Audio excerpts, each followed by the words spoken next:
Au cours des 10 ou 20 dernières années, je pense qu'on a vu à peu près tous les abus possibles et inimaginables en finance. On a eu l'affaire Madoff, on a eu la crise des subprimes, on a eu des maquillages de comptes dans des entreprises, on a eu des maquillages de comptes au niveau même des États. Et dans certains cas, c'était presque devenu la norme, un peu comme à une époque en cyclisme, il fallait prendre de l'OPO, il fallait se doper pour rester dans le peloton.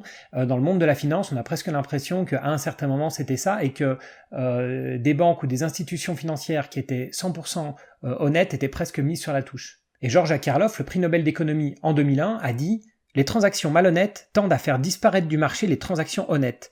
Voilà pourquoi le coût lié à la malhonnêteté est supérieur au montant de la tricherie. » Et en fait, c'est ce que j'expliquais dans ma vidéo sur les transactions d'initiés à propos du marché de l'occasion où je citais déjà Georges Akerlof. Et la finance islamique, et c'est ça qui est très intéressant, c'est une finance qui est très éthique et qui est basée sur un équilibre entre l'intérêt personnel et l'intérêt général, mais aussi sur des valeurs d'équité, de transparence et de sincérité. Alors c'est une finance qui repose sur 5 principes, qu'on pourrait appeler les 5 piliers de l'islam financier. Donc il y a d'abord 3 interdictions, qui sont l'intérêt, la spéculation et l'illicite, qu'on va détailler, et puis 2 obligations qui sont le partage des profits et des pertes, et l'obligation d'adosser toute transaction à un actif tangible. Je vais passer en revue tout ça. Donc la première interdiction, c'est l'interdiction de la riba, c'est-à-dire de l'intérêt. Désolé pour mon accent. Riba, ça veut dire enrichissement sans cause. C'est-à-dire qu'il est interdit de tirer un avantage d'un prêt si cet avantage n'est pas justifié. Donc, il faut que la banque soit rémunérée pour une autre raison, par exemple parce qu'elle a fait un travail ou pris un risque. Et dans ce cas-là, elle peut prendre une marge. Donc en fait, la finance islamique, elle prône l'entrepreneuriat plutôt que la rente. La deuxième interdiction, c'est celle de la spéculation, donc qui inclut les produits dérivés et la vente à découvert, ainsi que l'interdiction de l'incertitude dans les transactions, toujours dans le but de financer l'économie réelle et non la spéculation. Donc sont interdits tout produit du type jeu de hasard, mais aussi l'assurance classique, car on ne peut pas se protéger contre quelque chose qui n'est pas sûr d'arriver. Troisième interdiction, les secteurs allant à l'encontre de la morale islamique sont interdits. Donc on a tout ce qui est alcool, drogue, tabac, mais aussi l'armement, l'élevage porcin et tout ce qui est pornographie. Donc passons aux obligations. La première, c'est le partage des profits et des pertes. Donc lors d'une relation emprunteur-prêteur, les risques et les gains sont partagés équitablement. On parle de finance participative.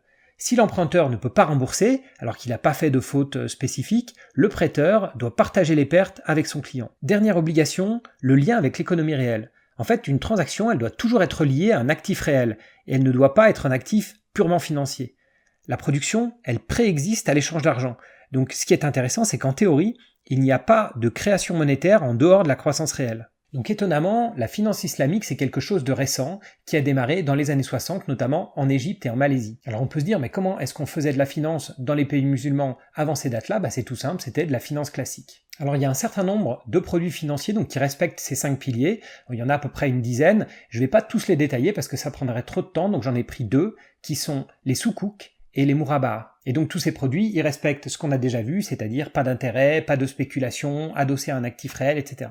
Donc on va commencer par les soukouks. Les soukouks, ça ressemble à des obligations. En fait, ça ressemble surtout à ce qu'on appelle ABS, donc Asset Backed Securities, c'est-à-dire des obligations qui sont adossées à des actifs réels. Alors même si on a tendance effectivement d'appeler soukouk obligations, en fait ce ne sont pas des obligations dans le sens où ce ne sont pas des dettes, en fait c'est le financement d'actifs réels, par exemple la Malaisie qui a lancé des soukouks vertes pour le financement de panneaux solaires. Donc en fait les revenus qui sont tirés des soukouks, ce ne sont pas des intérêts, ce sont des revenus qui viennent de l'actif qui a été financé. Donc dans le cas de panneaux solaires, ça va être la vente d'électricité qui va représenter le revenu des soukouks. Mon deuxième exemple va être sur les mourabas. Les mourabas peuvent être utilisés pour financer différents actifs, mais on va prendre un exemple avec l'immobilier. Donc le créancier, la banque dans notre exemple, va acheter le bien immobilier pour un prix qui est convenu d'avance, par exemple 200 000 euros, et elle va revendre au client à un prix qui est déterminé à l'avance, parce que vous vous souvenez que l'incertitude n'est pas autorisée, donc il faut que le prix et la marge de tout le monde soient connus à l'avance, donc elle va vendre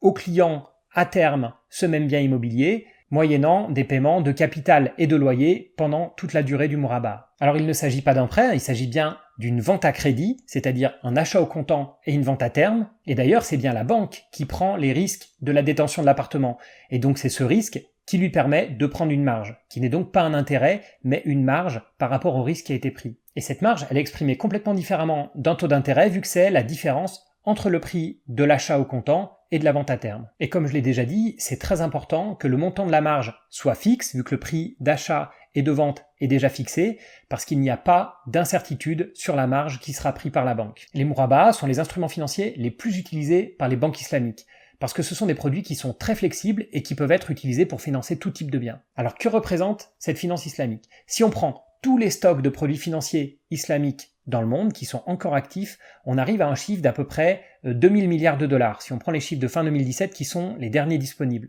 Et en fait, ça représente un petit peu moins de 1% de la finance mondiale. Alors le graphique à l'écran vous montre la part de la finance islamique dans la finance des pays. On voit que pour l'Iran et le Soudan, ça représente 100%. Ça diminue assez vite, avec le sultanat de Brunei et l'Arabie Saoudite qui sont à peu près à 50-60%, et ça devient ensuite très vite minoritaire dans la plupart des pays. Alors comme je l'ai dit au début, ce qui est très intéressant dans la finance islamique, c'est son côté éthique. Donc si je reprends, interdiction de la spéculation, des produits dérivés, de la vente à découvert, avoir toutes les transactions qui sont adossées à un actif réel. Donc il y a un côté un petit peu visionnaire dans cette finance-là, et c'est vrai qu'on devrait peut-être utiliser certains de ces principes pour assainir la finance actuelle. Alors si vous êtes intéressé par les crypto-monnaies, vous pouvez regarder la Kintar, qui est à ma connaissance la seule crypto qui est basée sur la finance islamique, qui est montée en ce moment à Genève et qui devrait être lancée courant 2019. Merci d'avoir regardé cette vidéo, et moi je vous dis à bientôt.